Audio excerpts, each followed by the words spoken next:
Hello everyone, welcome to this new video. So today we're going through a detailed troubleshooting guide for G washer not draining completely. So what is an easy solution to try and fix this problem? Watch the video till the end so you'll have an idea about it.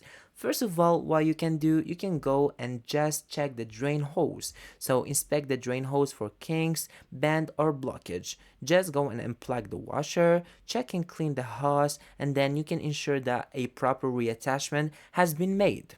Then you can go and clean the drain pump filter. Try to access and clean the filter located at the bottom front of the washer to remove any dirt. So try also to examine the drain pump. So just unplug the washer and access the pump and remove the dirt and test the functionality again. So it may work and fix the problem.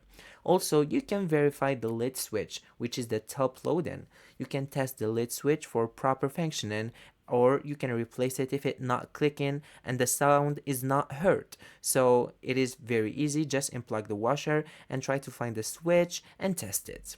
Also, you can assess the door lock, the front load-in, as I said. So check the door lock mechanism for visible damage or problems. So if you can detect a problem, you should definitely replace it.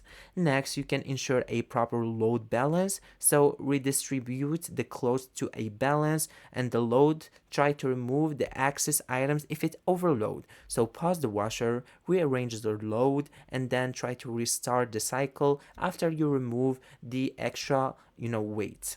Then you can also check for error codes. So you can just match the error code with the manual and perform the recommended steps from the machine itself.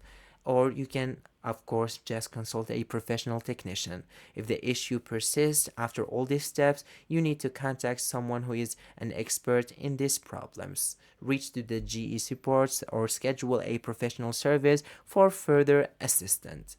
Thank you so much for watching this video, and I'll see you on our next video.